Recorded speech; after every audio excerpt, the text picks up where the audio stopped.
Why I love coming to Africa. The worship here is absolutely amazing. It's so thrilling to be part of people really worshipping God with all their heart and soul, and I just love being here. And All Saints Hoima is an extraordinary place. I told you about it 2 years ago. Such a lot has happened since then. The vicar Paddy and his assistant James is actually doing the videoing for me. Thank you, James. They've worked really hard, and the Lord has really blessed their efforts. When this building that you just saw the inside of 2 years ago was a building site. You couldn't use it for anything. There was scaffolding, wooden scaffolding going right up to the ceiling, which you can see is really high. The walls were just plain brick. Since then, they've plastered the walls. They've put flooring down at the front of the church, although it's still a mud floor on the rest of the church. They've removed all the scaffolding, plastered the walls, and it's about a year ago they moved in for worship, and they demolished their old church. I think it must have been a wonderful moment when actually they moved into their old building, but they demolished they moved into the new building, they demolished the old building. Because the Lord is always doing new things amongst us, isn't he? It's wonderful. Now, the other great thing about All Saints in Hoima is they're not just building a building.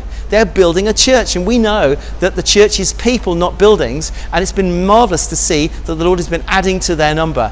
And there were more people here this time than last time I came, which is very exciting. And if I come back, and I pray that I'm going to come back, I hope it's going to be even more full, which is wonderful.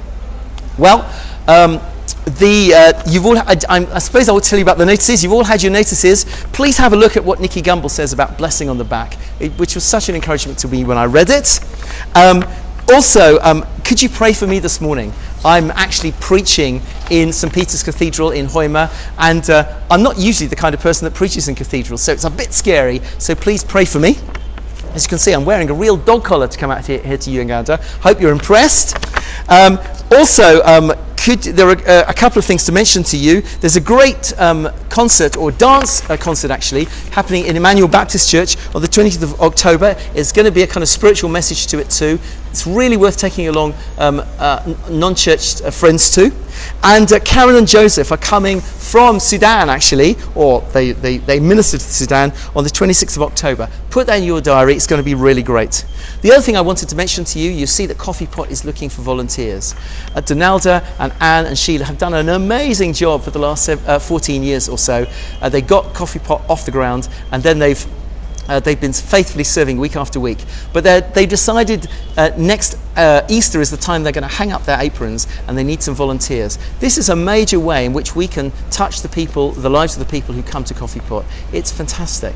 So if you believe that God is calling you to maybe serve at Coffee Pot, have a word with Sheila in particular, and come along and see what happens. It will be really great. Well, this is such an exciting place to be. I wish everyone in All Saints could come to Africa, could come to Uganda, and in particular to come to All Saints Hoima. When I preached in there last Sunday, I said to the musicians, I said, I wish I could put you in my luggage and take you home, because it's so exciting. But I hope you've got just a little flavour of what this church is like. It's such a great place to be, such an exciting fellowship with God's people, and God is doing amazing stuff here. Well, that's all for now. Have a fantastic week, and hopefully, by God's grace, I'll see you next week. Bye.